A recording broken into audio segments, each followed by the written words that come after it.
Welcome to Darien Library. I'd like to introduce myself. My name is Erin Shea, and I'm the head of book programming here at the library. I'd also like to mention that programs at Darien Library are made possible by our annual Friends of the Library campaign. So thank you for your continued support to make our collections and programs available to the community. We have a very special event planned for you tonight, and I see a lot of new faces, so that's always wonderful.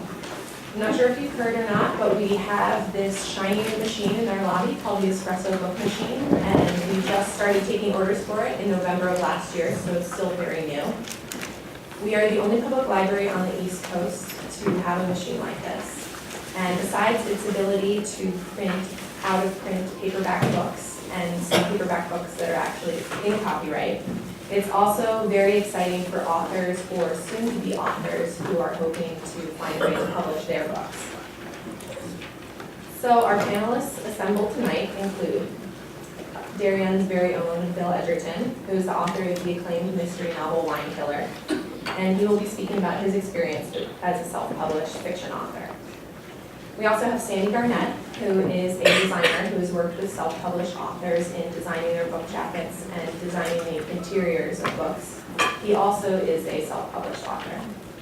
Next we have Madera Heitmann, who is an award-winning writer, speaker, and artist. And she presented a popular program here at the library last summer called How to Create a Writer's Platform. So she'll be speaking about promoting yourself as a self-published author. And finally, we have Stephanie Anderson, who is manager of Word, which is an independent bookstore in Brooklyn. She's been a bookseller for over 10 years, so she'll be speaking about her experience with purchasing or not purchasing self-published works. I've asked each panelist to speak for about 10 minutes about their experience, and then we're going to open it up to questions and answers, because I'm sure we'll have a lot of those. So welcome, sit back, relax, and let's hear about self-publishing.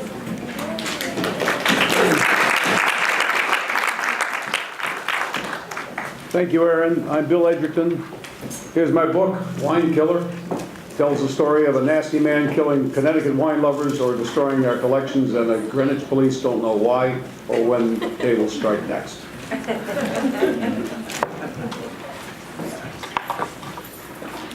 I thought it would be easy to find a publisher and difficult to find an agent. It was just the other way around. One phone call got me to an agent. 32 rejections later, I decided to self-publish. It seems that in the last couple of years, major publishers do not want to talk to fiction writers with their first novel. Period. End of discussion. The agent told me, he said, in my 45 years in the business, this is the best first mystery, or the best mystery from a first-time author that I've seen in those 45 years. And he told that to the publishers, and we still didn't get anywhere. So, who wants to write? Who wants to write a book? Who has started the book? Who has got it finished? You got to get the book written. You got to get it written. And in the process of writing, it's very helpful to know about the Independent Book Publishers Association, IBPA. Look them up on the internet. They have a monthly magazine. They're there to help independent book publishers. This particular issue has, which is the current issue, has a very interesting article about people who are writing nonfiction who need to be able to market to their particular audience. Let's talk about fiction and nonfiction. We'll go with fiction first. You need a good plot idea. If you don't have a good plot idea, it's not going to work anywhere, even for you. You need to know the genre, which means you have had to have read in the genre that you're writing. Mine is mystery adventure. Yours may be love stories. I don't know. But you need to know the genre, and you need to know what sells, and what's popular, and why. Use your imagination. These are stories that you're telling if you're writing fiction. So you have to be imaginative. You need to tell a story. You can't get anywhere if you're not telling a story. And they say that people who write should write about what they know. That's not true of fiction. It's what you will write that is interesting. You have to keep the reader interested. If the reader is not interested, it doesn't matter. All the rest doesn't matter. For nonfiction, I've got a great quote here. Position yourself as an expert in a niche field that niche members want to know about, and they will pay you to know about it. Think about that. Will they pay you in a nonfiction field, whatever it is, needlepoint, who knows what it is? Will they pay you for the information that you can give them?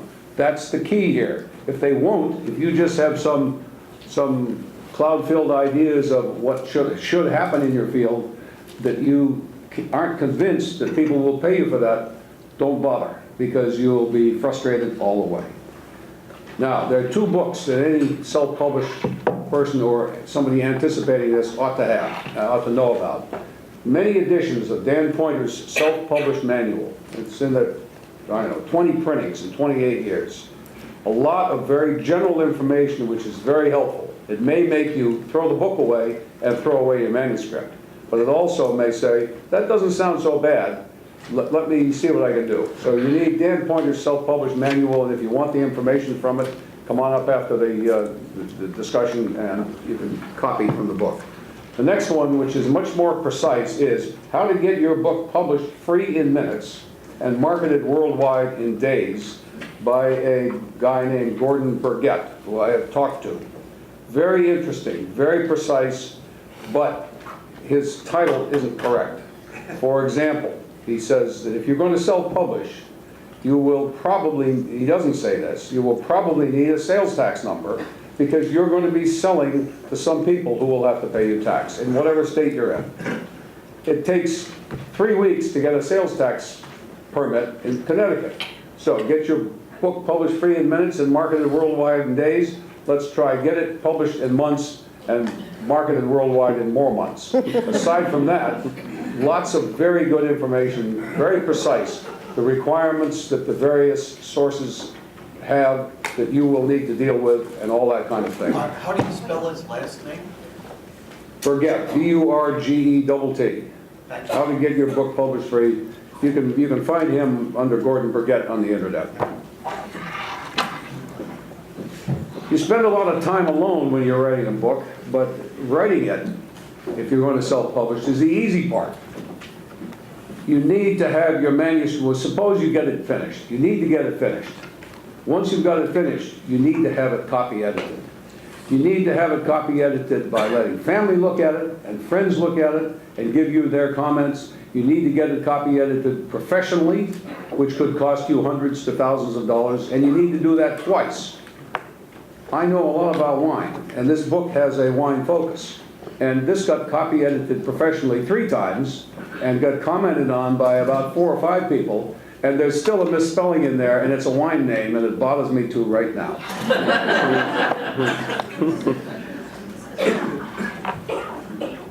Remember, edit it many times. You need to decide if you're going to self-publish the specifications. How big? This is 5 by 8, that looks like 6 by 9. You have to pick a size and a format. You need to know the trim size, you need to know the number of pages that you get from a Microsoft Word document. You need an ISBN, the International Standard Book Number. You need to find out how to get that.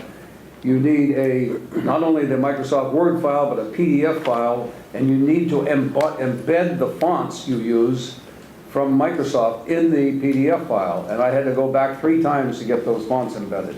Lots of bureaucracy, lots of specifications before anybody will look at it or take it from you. You need a cover. You need a front cover. Then you need a front cover and a back cover. Sandy designed this cover. I think it's a great cover. People love it. You can see it maybe in the back row. There's a wine cellar, and you know what it's all about. It's your wine cellar. Well, part of it's my wine cellar. You play games with the photographer. The other part's the mirror of the wine cellar. You need a barcode in the back side. This by itself is going to cost you money and grief to get this barcode. But nobody will sell the book in the business without a barcode, and the barcode has the price built into it, so you need to know what you're going to charge. This one is $14.95. If you could do it for less, but the numbers don't work, and you could do it for more and you might not get sales. So there's a lot of things you have to decide about. The cover being one of the most important. Now when you've got the cover, you need to decide how you're going to market this thing. You need promotion. Nonfiction promotion and marketing is easier than fiction because you can target your audience. To use the embroidery example from before, there must be groups of embroiderers. You can get mailing lists. You can go speak to these folks. Every time I speak to a group of people who are interested, including a group of 50 lawyers outside of Philadelphia, I sold 25 books. Well, you need to be able to get to the target audience. And the target audience in this embroidery case is embroiderers. There are groups, there are societies, there are publications. That's easy. Fiction is harder. Where do you go with fiction? Okay, we've got a fiction book here. It has a wine focus. You don't need to know about wine to enjoy it, but it has a wine focus. It's set in Connecticut, basically in Greenwich. If you have a book that's set in Connecticut, in Greenwich, and it's about wine, where's a logical place to try to sell it? You're right, a wine store in Greenwich. I spent every Saturday between the week before Thanksgiving and New Year's Day in Horseneck Liquors in Greenwich and sold 200 copies. It worked out to be about $12 an hour, but it was 200 copies that got sold. It's not always just the money. And I'll go back next year. Bookstore signings, you've heard about those, but that's a fallacy. If you have friends and acquaintances, I offered this book at Barrett Bookstore in Darien.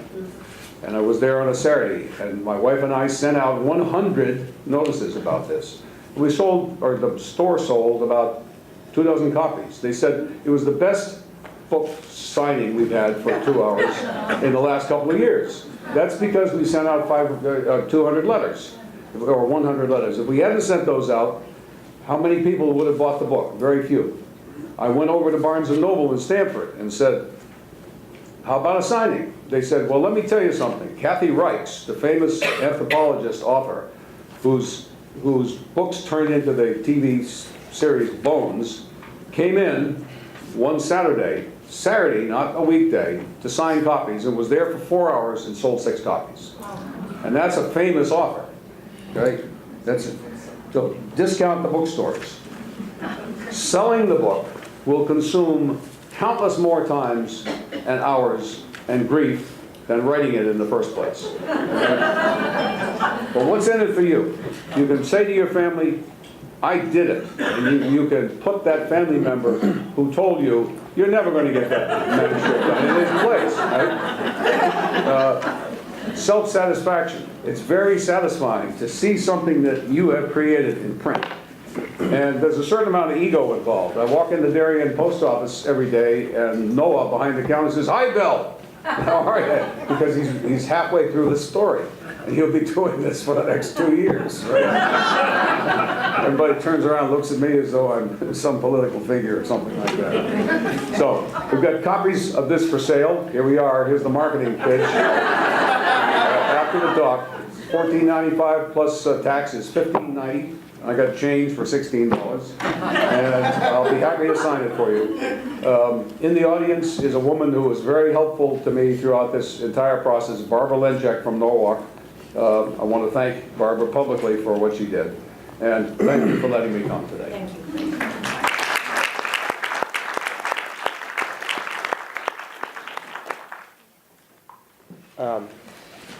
Hard act to follow. My name's Sandy Garnett, and I'm Darien. I grew up in Darien for the most part, and I paint and sculpt for a living, and I'm a little nervous, so bear with me. I'll lighten up as I get into it. I've always had a fascination with books, whether it be a picture book or a written book, children's books, and I always wanted to try that format, and the market hasn't exactly been cooperating with this country. So a couple of years ago, I said, well, maybe it's a good time to do that. So I pulled out my first manuscript from when I was 19, Bologna Express, which is now Bologna Express, and I started to go to work on that. And I started to learn a lot about a number of things that Bill has been talking about just by trial and error, which is the way I'm very, I'm pretty stubborn, and I got to figure it out. I got to fall down and figure things out. But oftentimes it's a way that I don't forget them. I started to write that, and I started to work on my kids' books, which I've had in my head for many, many years. And I started to work on my art catalogs. This is my first 1,000 paintings book, which is I'm still proofing. But these are all different. They're different. They're all different types of books. I mean, you know, a book is one thing. You know, a picture book is another thing in terms of design, in terms of the content, in terms of the delivery. And you know, an art catalog is a whole different animal. So I kind of fell into. And when I started, when I was in college, I made art for a lot of bands. I did CD packaging back when people bought CDs. I did a lot of poster work, a lot of hand-drawn work, and that was when, you know, but this is before everybody had a computer on their phone, before anybody had a phone in their pocket. Anyway, so I migrated as the bands and the production companies that I was working with got bigger. And more demanding, I realized that I needed to get a computer, and so I dove into that world for a couple of years of torture. And I learned graphic design, which is a great tool if you're on your own and you're trying to build a name for yourself in any particular medium. So, although I don't do a lot of graphic design for clients, and I've been at the easel and sculpting professionally. I kind of weaned myself off commercial design a long time ago. I use graphic design every day. It's a great tool. And so anyway, so in terms of like the process of designing and building these, I'm thinking building, but it's kind of like you're building a book. I started to think about layouts, formats, fonts, palette, what people see, what people respond to, what resonates. I mean, these are all important things. Excuse me, all important things that, you know, when you walk out of a film, what resonated, what, you know, what and I, as a visual artist, I'm always thinking about that. But usually, the message is in a painting. It's a visual. It's not about the language. It's not about the words. It's like a completely different medium.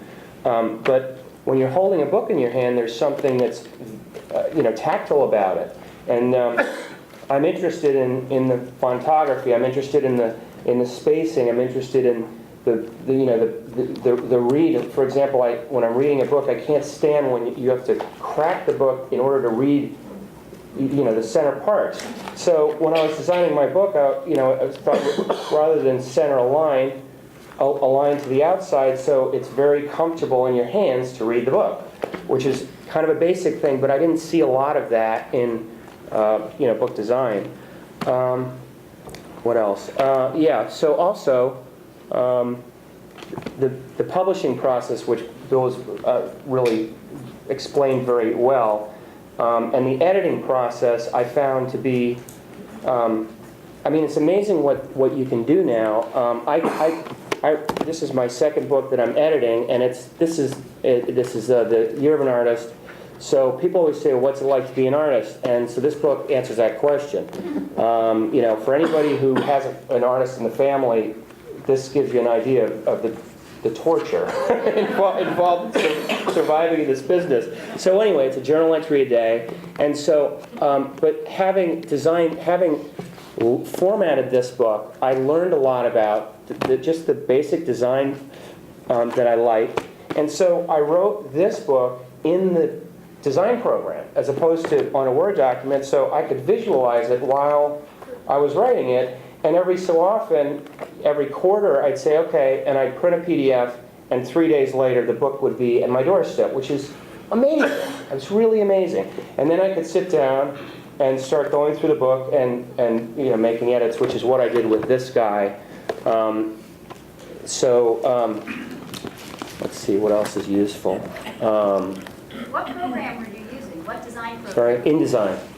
And which is not, you know, it's a great program. It's a little pricey. I had Cork before that, PageMaker before that, but InDesign's great, and it's very fluid with all the Adobe, I'm in Photoshop all the time. So, also the nice thing about doing spec pieces is, this cover, I took this over and had dinner with the good Edgerton family, and they said, well, what's with the dark cover? What's with the different colors of the letters? And I was thinking to myself, good point, good point. I went home after the dinner, I made some changes, and I printed another cover. So making spec work is a breeze these days, particularly for a self-publisher. Let's see, what else could be useful?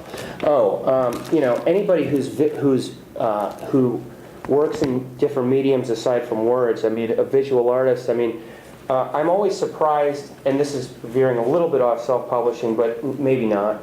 I'm always surprised that I've got so many artist friends who are very talented, and they don't take the time to, let's say, have a good, strong web presence. The same thing goes for maybe artists and musicians. And the thing is that now, if you take the time, it took an awful lot of time. All of these paintings are cataloged, 1,000 paintings. It took forever. It was a total nightmare. But now I have this thing that's already sold paintings because people say, hey, this painting's already in a book. I'll take that one, which is that's actually happening, which is kind of amusing, And so, but it's also it's a very clear way to get your message across. If you have a studio with an inventory, I've got 300 paintings in my studio. So when somebody comes to visit, it's virtually impossible to show them everything. So, which I'm sure visual artists, anybody in this room who's visual artists will appreciate. And then in terms of the technical aspects, I'm not sure. Am I 10? Right? I don't want to overgo, but in terms of the technical aspects, I think the most important thing is exercising patience. And along with what Bill said, that there's something that's extremely rewarding to getting. For example, I just got an inventory book that I'm working on back in the mail with edits made, and it came to my doorstep today.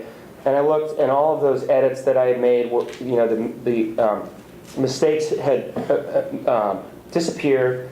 And so I was saying, oh geez, well this is a job well done. And then of course I found one more mistake. So it's the endless editing, but eventually, it's nice to see your vision completed for the most part. I think I've run out of steam. Okay.